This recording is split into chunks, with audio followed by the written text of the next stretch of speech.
...2015 sees the complete redesign of the very popular GLK. It has a new name, it now goes by the GLC, it has a completely redesigned look, completely new engines, but does it have a completely new drive? From the very first glimpse of the new GLC, it's clear that there are hardly any similarities with its predecessor, the GLK. The appearance features the new Mercedes design language and feels more contemporary and pleasing.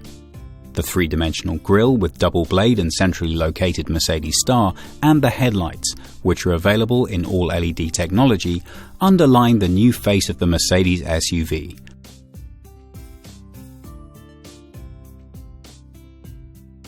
Mercedes offers the bumper in three different styles.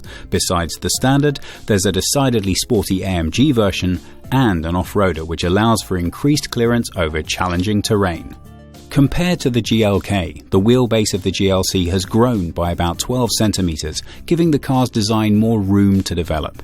The windows gently slope away from the commanding front, giving the car a very dynamic appearance.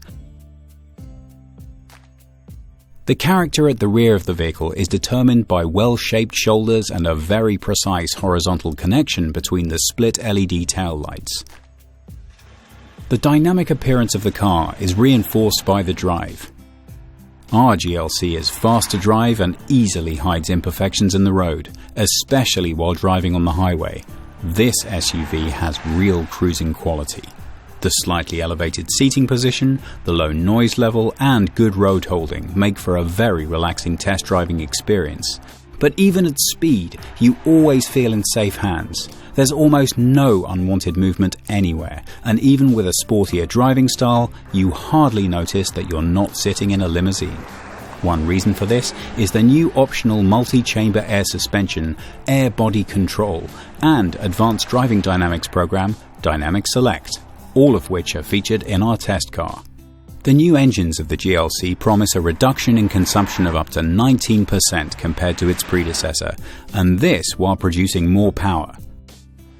At launch, the GLC will have three different available engines, 2 diesels and 1 petrol, ranging in power from between 170 to 211 brake horsepower. This December sees the launch of the 350e, the plug-in hybrid version of the GLC. Next year, we'll see more engines added to the lineup, including 6-cylinder versions. The petrol engine should be satisfied with between 6.5 to 7.1 litres of consumption, while the diesels promise from 5 to 5.5 litres. A real plus point for the drives is that the automatic 9G-tronic now comes as standard, transmitting power and ensuring a good balance between dynamics and comfort. But an SUV with the name GLC should be able to perform as well off the road as on, and that's why we took it for a trip off the beaten track. Thanks to the many technical assistance and the generous ground clearance, there are few off-road obstacles that the GLC would find insurmountable.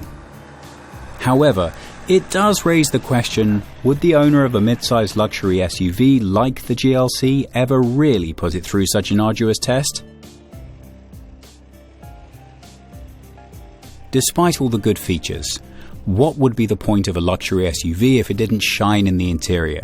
The GLC has clearly increased its interior space compared to the GLK. It has a cargo space that's 4 centimeters longer and 80 liters larger. The luggage compartment now holds a maximum of 395 liters with the seats up, or 1,445 liters with the rear seats down. There is also much more room for passengers. Particularly striking is an almost 6 centimeters of additional legroom for rear seat passengers. Anyone ordering a Mercedes expects always that the finish and the materials will meet the highest standards. The GLC does not disappoint. No matter where you look, everything fits perfectly together. This also applies to the equipment and the safety and comfort features. The GLK was a really big success. It sold 650,000 units worldwide.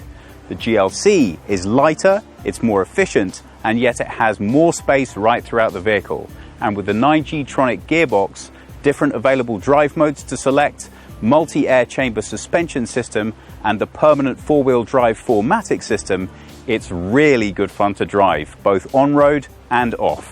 With a starting price of €44,506 for the petrol and €44,863 for the 220D, the GLC is not a bargain. However, it is placed at the same price level as its direct competitors. The Audi Q5 and BMW X3 are available similarly priced and equipped. They do also have cheaper versions available, but these only come as two-wheel drive with manual gearboxes.